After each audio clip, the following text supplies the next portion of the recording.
The Graphic Conversion Assistant is a tool that allows you to take artwork, either raster or vector, and easily convert it into a sewable embroidery file. And there are a few different ways you can use it. You can do a really quick kind of one-step conversion, or you can use it more as an assistant and help you walk through converting bit by bit, piece by piece, color by color, how you would like to have it done instead of just a fully automatic feature. I have open here a vector file, and if we look, we can see it's got very sharp edges. If we zoom in, those edges stay really, really sharp. If I expand this out, you can see all the different pieces that make it up. If I select it, you can see all those wireframe elements. That's what that vector file does. Now, if I look behind it, you'll see a raster image. Let me hide the vector and look at the raster for a second. So I have this image that gets generated, and it's used to show me the differences in what can be used as embroidery, which is what this vector bit is. It's these outlines, but it's all very flat color. And then anything that might be in the design that doesn't translate well will show up a little bit better in this rendered. So I can see a slight color difference here. That's not going to impact me that much. I'm probably going to sew that all in the same color. Here there's a slight gradient. Here there's a slight shadow. I'm probably going to just sew all of these in solid color. If I wanted to, I could maybe add a blend to this. But I think the turning of the satin's probably going to be a little bit nicer of a look. So that's what I'm going to do. But if you need to see those slight variations or color gradients or drop shadows or whatever, you can hide that vector and go back to the generated raster underneath to see anything that may not have translated well to embroidery. Okay, so in looking at my vector, I'm going to center it on screen. The first thing you want to do is, of course, make it the size that you want it. I think we're good how we are. And then I'm going to click on Graphic Conversion Assistant. And the first thing I want to look at is these options. If I click on this gear, I get these options. And this is a lot of it's for how it's interpreting these vector shapes. And the first bit is using satin stitches for widths less than 60 points. You can change that. You can make it bigger or smaller. And that's when that stitch type would kick in. And this is going to be dealing with automatic conversion a little bit more. Sequencing, do I want it to generate travel stitches or travel walks to minimize trims? And then here, it's the threshold at which it will generate travels that are visible. So if elements are closer than this amount, will it go ahead and walk between them? And you can change that number. I might make it a little bit smaller. Trends have changed in embroidery now. We tend to be trimming a lot more than we used to because we have automatic trimmers. Single line. So this will take lines, and this white line is actually a line element as opposed to a fill, which is what everything else is.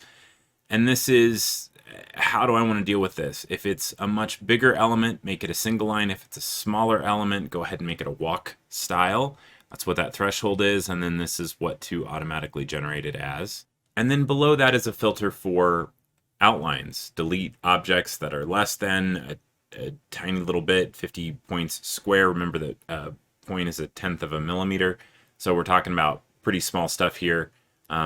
Delete objects that are less than that, and delete holes that are less than this. So you can change those to filter your artwork if you want.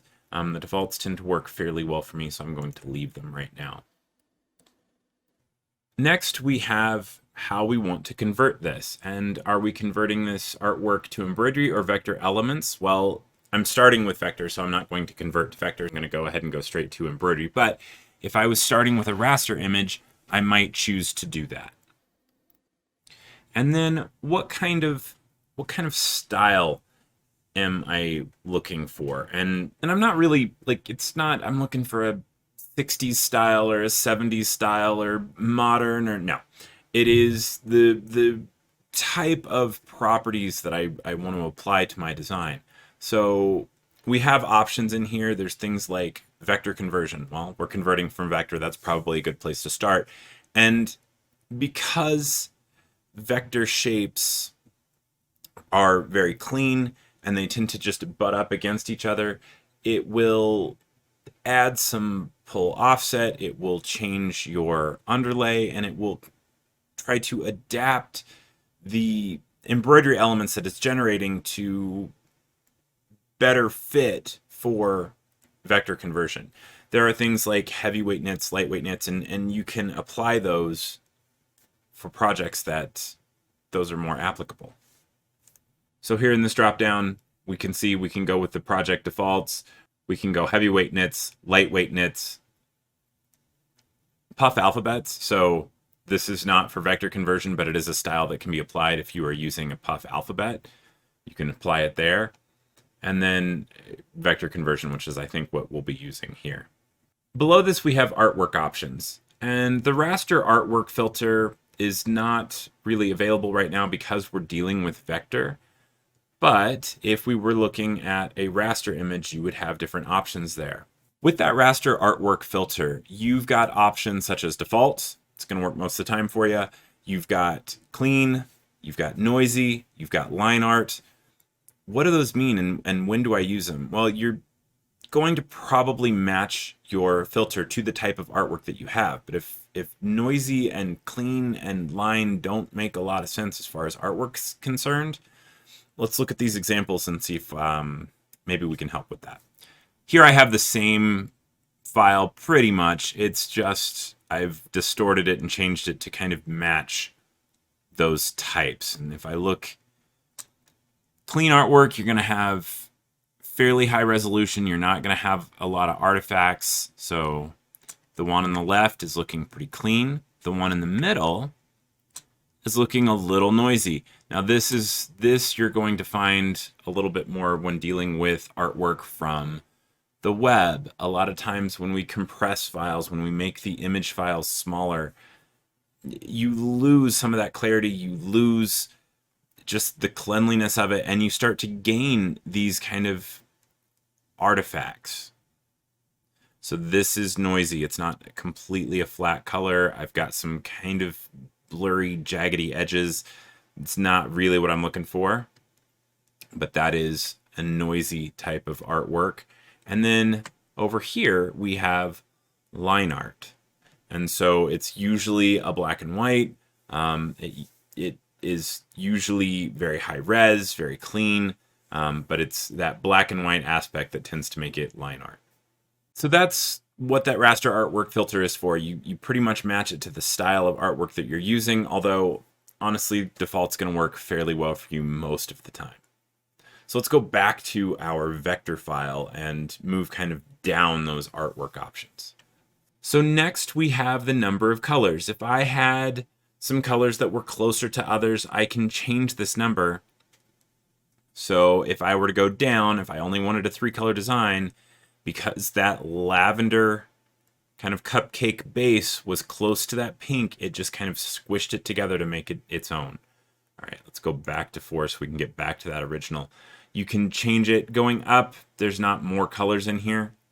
It's not really going to do much because there's only 4 in there. But going down, I can start to filter to get to a 2-color design if that's what I wanted, or I can go back up to the original. Include background. If I was dealing with one of those raster images with that white background, I could check that to have the white background show in my embroidery file. With the vector, I don't really have a background. That's why it's grayed out. And then I have color editing tools. So what this will allow me to do is if I want to change the color of some of these elements, let's say I wanted this ring to be the lavender instead, I could grab my color picker and I could tap on that lavender. It changes my active color here. And then I could grab that paint bucket and I could paint those elements. So now I'm dealing with a different color, and it's one that I have before. Or you could, if I really wanted it to be green, I could come over here and I could grab that green and then I could start painting these green. So you can change the colors of those vector elements to be what you want it to be. I'm going to undo a couple times. Get back to what it was. I'm going to deselect that by clicking on it again. Next, we have match artwork colors to a thread chart. So right now I am sitting at the RGB colors. So this is what came in with my file, red, green, blue. It's how computers make color. It's what I've got. I can, from this dropdown, choose a different color chart. So I may choose Madeira Poly Neon, and it's going to, you saw things shift, it's going to try to find the closest match that it can. So this pink isn't exactly what it was before, but it's a pretty good match. Below this match, I have my sew order, and this is kind of a sew order to get started. I can change it. I can drag these around. If I wanted to sew the purple first and then the pink, I could do that. If I want to sew the pink first, I can do that. I can change all of that. Now, as we get going, you can add and remove pieces from that color. So this is purely a guideline to get started. If I were to auto convert, it would use that order. But if we continue to go through it, we can modify that sew sequence even a little bit more. Below that, we have overlap. Now, that deals with this remove extra layers or flatten. So what that does, if I have two, let's say, purple elements that are overlapping, and it will just make them, it will squish them together and make them one element when I flatten it. The other thing that it will do, if I have a purple element and then a pink element, it will punch out from underneath, so I'm not sewing over everything twice. It will punch that out. With flatten on, anything that's sewing later, it will punch out of underneath elements. So now if I like all of my options, I'm ready to convert it to embroidery. And if I want a one-click option, I can click on Auto Convert. And it will convert my artwork into stitches. I can see that now. If I want to, I can see it in 3D. So I can see those stitches. There's a couple of bits that I would maybe prefer to trim around. Seems to be in the purple mostly. So I could come in and insert my trims manually. Or if I wanted to, I could shorten my auto trim length. But there's one option of how to do it. So to compare, I would like to save this file as the auto version, and then let's step through it using a few more of those conversion assistant features. Okay, so here we are again with just that artwork, and let's go into that conversion assistant. And instead of hitting auto convert, let's go ahead and step through. And so the first thing we need to decide is this really the first color that we want to do? And I think for this, I think that's a good place to start. And then we get to edit the elements of this color.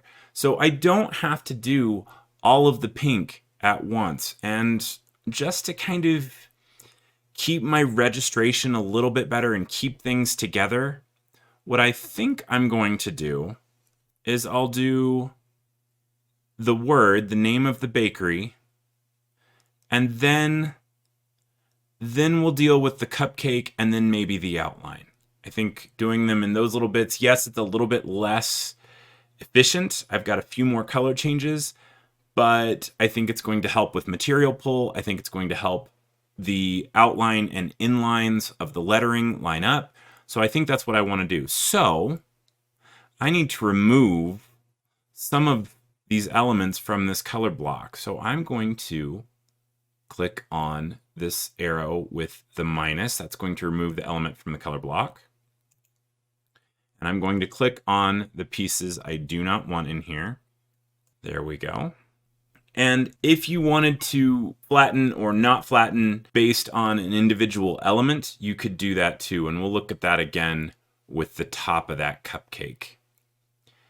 If there were holes, I could fill those. I don't think we have any of those to deal with right now, but if I wanted to, I could, if the middle of this E wasn't what I wanted, I could click on fill hole and click on the hole and it would fill. Or if I had a bunch of holes, I could delete all the holes. I could click on a hole and it would delete it from all of that. And click on that again to take that away. Below that is curve smoothing. If you had a very complex, lots of input points kind of element and you wanted to smooth that out a little bit, you could slide this slider and you would see it change. So if I slide this up, you can see it's really starting to change this a little bit. Let me go back to about where we were. And then use and find center line doesn't really apply for this lettering. Let's look at this again when we're dealing with this kind of purple line, and we'll look at the options for that.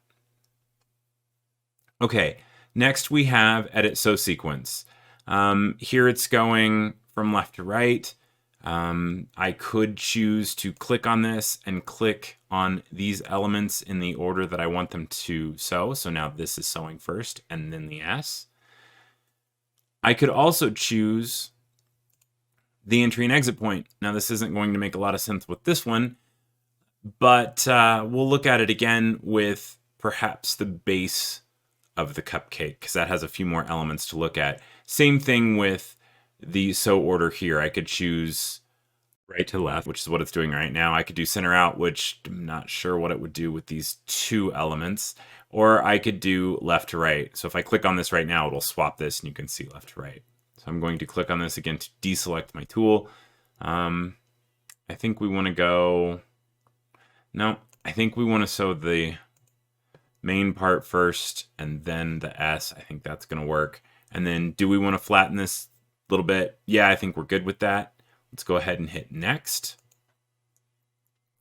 Now we get into editing where those stitches fall and how they fall. So we're going to be dealing with stitch directions and we're going to be dealing with splice lines, which allow you to divide up these fills into kind of sub-regions. So when I start looking at this, I think about if I was using a marker or a brush and I was creating those letters, where would that brush stroke stop? Where would that pen stroke stop? And where would I start again? Or where would I change that direction and overlap? And then I try to kind of make the stitches mimic that, and that gives kind of almost an expected feel to that embroidery. Yes, of course it would overlap that way because that's how I would write it. So that's what I'm looking at, and that's how I decide where to break up this lettering. So with the S, I can just start with my stitch directions. And let's zoom in here a little bit. And I'm just holding shift and scrolling on my scroll wheel to do that. And as I add these stitch directions, this might be a little bit easier to see in 3D. Normally I don't do that. As I add these stitch directions, we may get some kind of funny things happening. And that's because we've got maybe some not so great ideas going on with the stitches. But as we clean this up, as we come around those forms, those start to sort themselves out. So don't stress out too much about that if you start seeing that. So that looks pretty good to me. And I'm using the stitch direction. I'm just using the straight stitch direction tool. I click on it and then I drag across the form where I want those to be. Just as if I was editing a complex fill with a satin stitch inside of it. Same thing. I've got the shape. It's automatically deciding those stitches based on the average stitch line length. So we're using auto stitch type. And now we get to deal with the rest. So here, I need to add some splices. And I could use auto, but I want to make these decisions. And because this has so many curves in it, I don't know, I'm going to try it, but I don't know that a straight line splice is going to work well for me.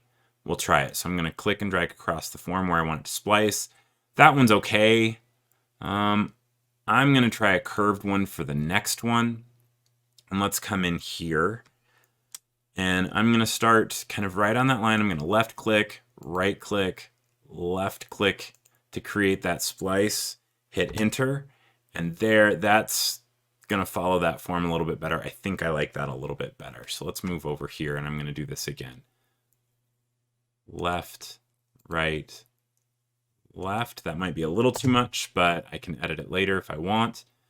So we come around with the brush, come up, and let's start here, come around, and then I think I would start a new one here, a new kind of stroke. And this isn't going to make a lot of sense unless you've watched a lot of sign painters. Or when we start getting some stitches in here, the overlaps will start to make a little bit more sense. And then here, I think I'll go from here, left, right, left, enter to complete it, left, right, left. So notice that those splice lines have that kind of green color to it. That's how you know it's a splice as opposed to the blue, which is the stitch direction. So let me go grab that stitch direction tool again, and then let's start adding some stitch directions. And you can drag across multiple sections, and as you continue, it will begin to split those apart. And again, you may get some kind of really funny stitches every now and then. But as you go through this, yeah, that's not exactly what I want. Dragging across, have those turn around. That's starting to make some more sense for me.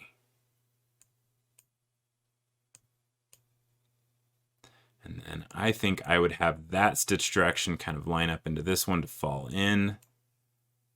If I can swing it, I think I can. If I sew it out and it does not look good, then I'll come back and edit it. But that's about where I need to be with that, I think. So then let's go to the next color. So the next color is the purple. Okay, so I'm good with that. But again, I think I'm just going to do kind of the outline bits here. So I'm going to remove this and this and that and that and that and that. So now I'm dealing with just this. That's what I want. I don't have any holes to fill.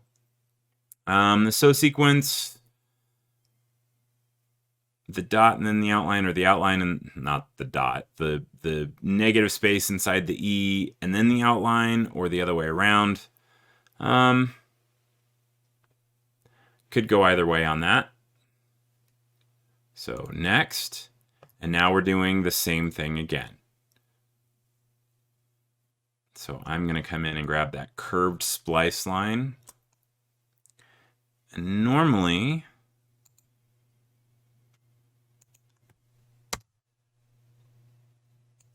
I'm trying to follow the shape of the letter. And here, this might be a really long element. It might be hard to figure out how to turn those stitches, but if I bring a splice down the middle, I think that will help with that area. Turning, turning, turning, turning. This gets a little bit tricky here. And if it's just super tricky and you want it to auto do it, you can always click on the auto splice or auto stitch direction and then click on the element you want it to apply to, and it will figure that out for you. And if you use auto stitch direction, it will automatically add splices if it thinks it needs them. So coming around, doesn't really work as well for outlines, but you get the idea. So let's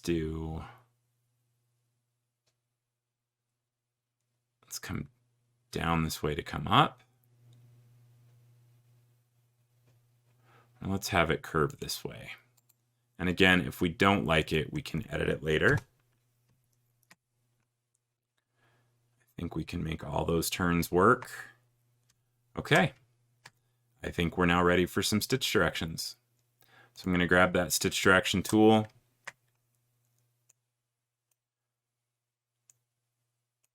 Start coming across the form in multiple places. That looks really funny. Let's see if we can fix that. So as you're doing this, if you're the one adding the stitch directions, you may, by adding them in certain spots and not in others yet, you may add some complexity that the stitches just kind of, whoa, what do I do here? Just keep adding, just keep going through your stitch directions and you'll get it sorted. Or you could do auto, which tends to add quite a few stitch directions, and then you could delete or change the ones that you don't like. I'd rather have those stitches turn. Yeah, I think that's a little bit better. Let's do this, and we'll turn here, come up and around. Yeah, that's a little weird. I'm not super worried about it yet. Wow, that just got really weird. Just keep adding your stitch directions because you're trying to, whoa, go all the way through the form. There you go. And it's trying to add those stitches throughout the form. And sometimes you do some really squirrely stuff. There, that's starting to smooth out a little bit. And I would really like it to turn that corner. And smooth that out just a touch. There we go. We're almost there.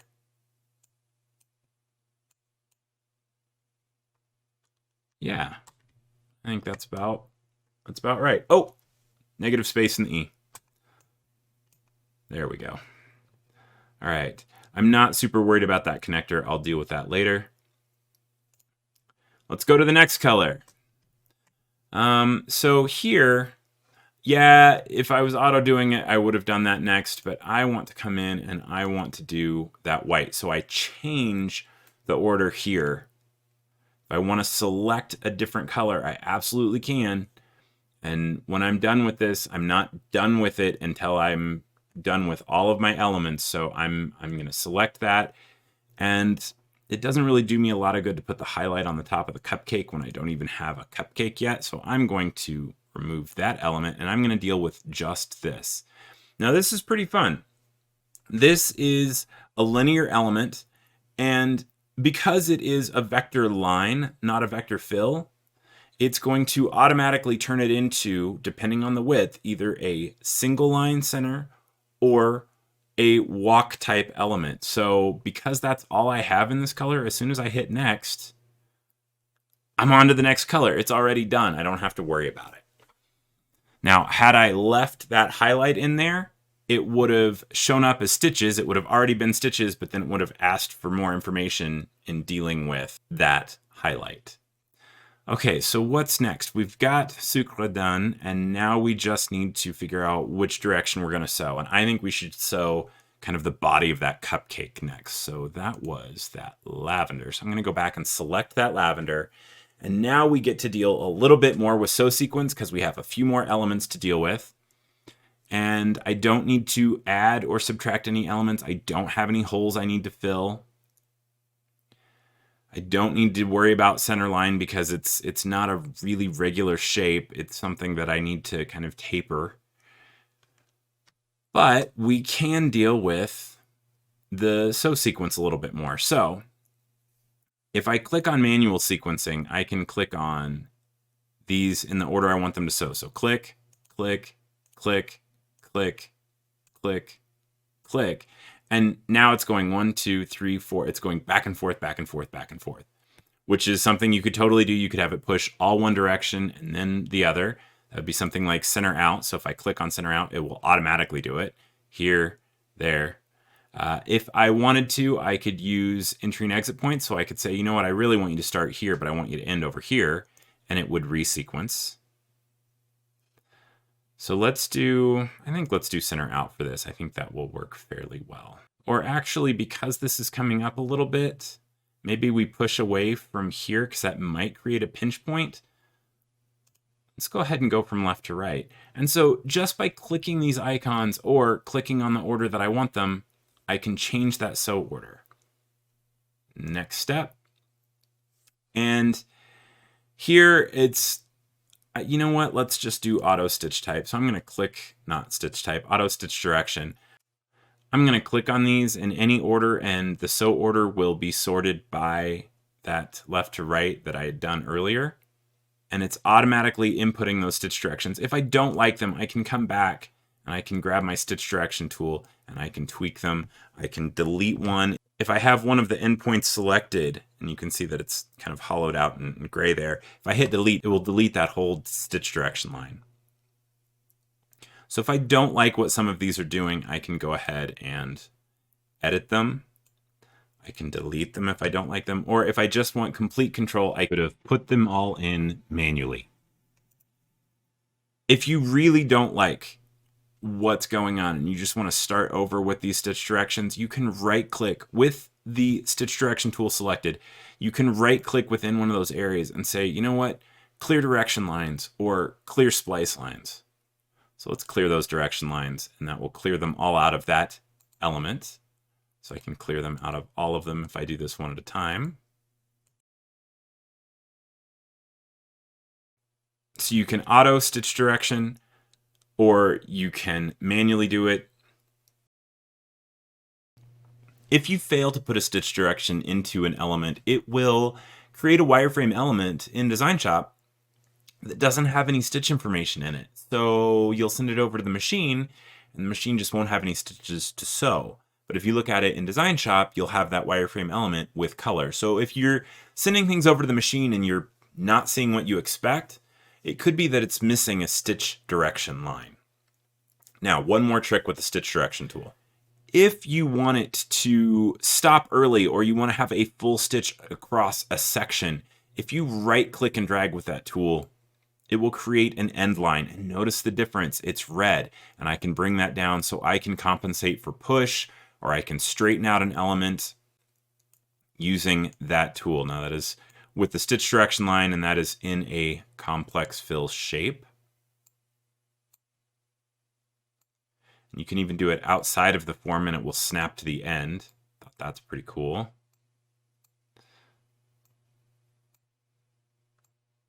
It is not necessary, but if you're having trouble getting the stitches to be the way you like them on the end, you can always add this.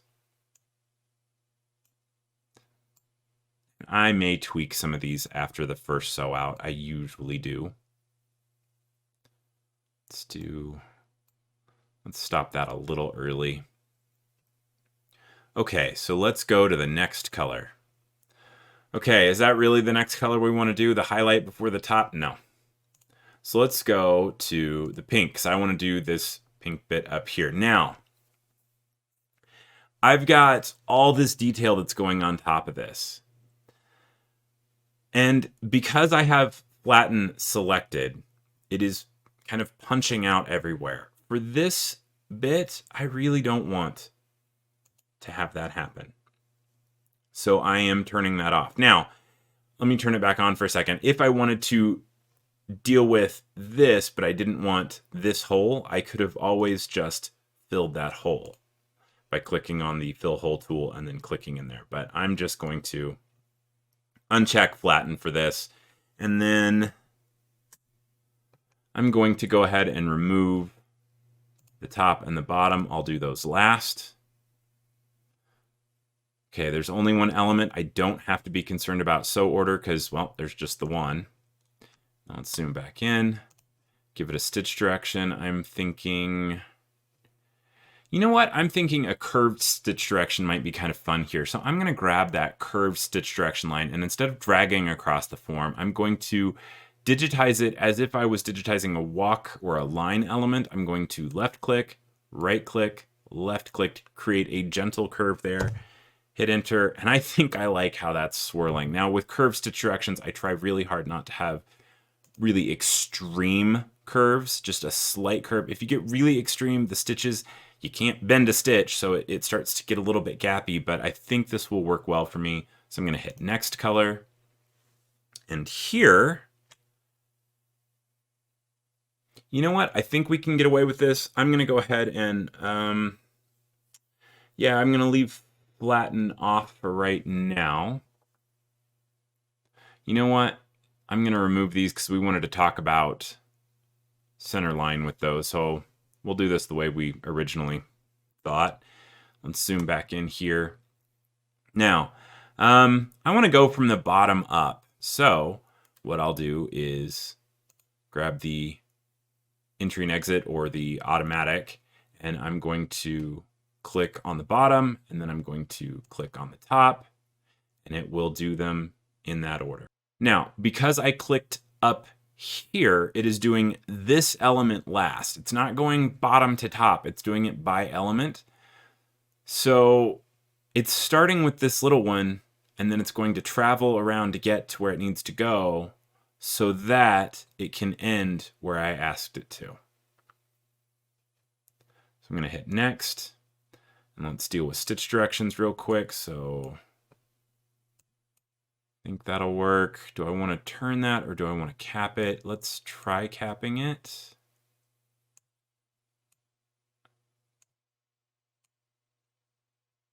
I think that'll work. Here we go. And then, so again, if you get those crazy stitch directions, just give it another one until you get what you're looking for. I think that's pretty good. So now I'm going to hit next color. Now we're dealing with the highlight. Don't have anything to take away. It's just one element. I don't have to worry about the stitch order or the sew sequence. So I'm going to hit next step. I'm just going to give it a quick couple of stitch directions. Next color. Now I want to go kind of center out. So let's go back and let's grab what's left of this purple. So here, I could choose to find and use center line. And what that would do is change it to a single line center.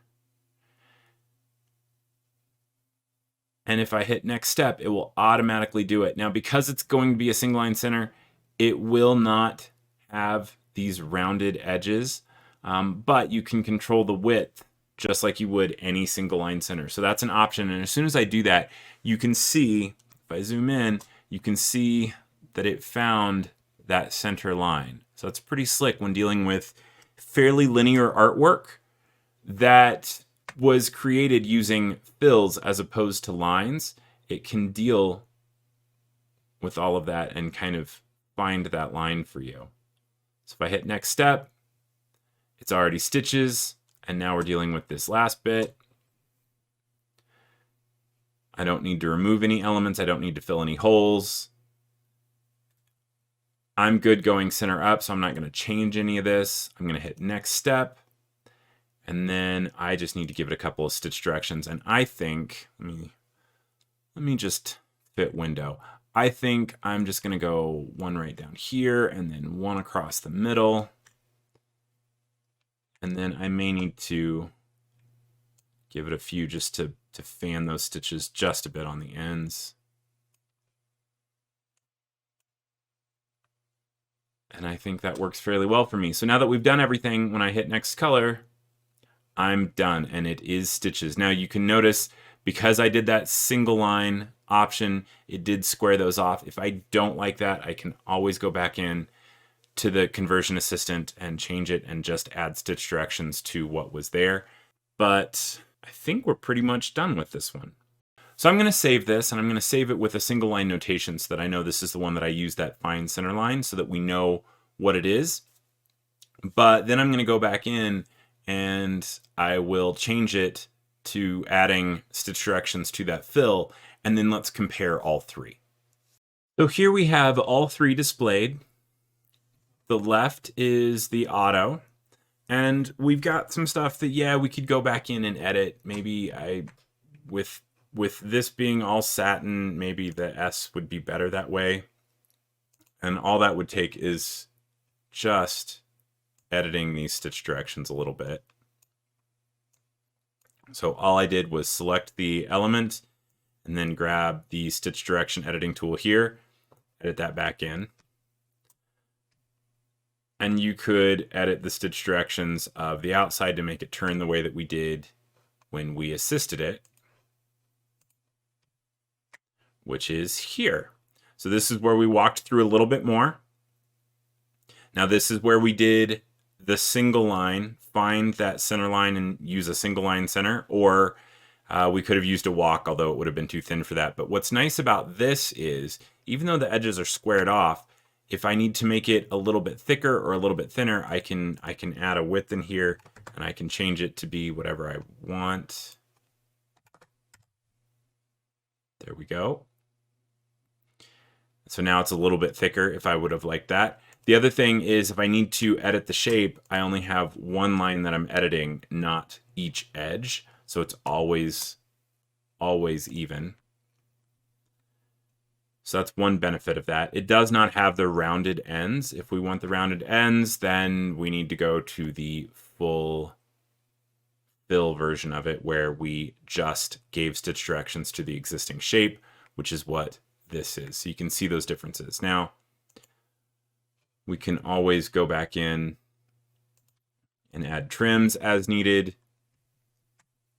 So here we had some trims that we could have added, or if we want maybe to trim between all those cupcake bits, we can select the whole project, right click, go to properties, and we can change this auto trim length to something a little bit shorter, and it will trim those out. Now we've got a lot of indeterminate stuff in here. That's because we have elements that are not being tied in or tied off because they're going into elements right after them. If you want to make everything look the same, you can turn these back on. Okay, apply and okay. And now we have three pretty nice looking embroidery designs with varying degrees of effort on our part. So that conversion assistant can be used really heavily or really lightly. It's kind of up to you how you want to use it and what decisions you want to make versus what decisions you want to allow the software to make. But it's a pretty fast way to go through a design and turn it into stitches.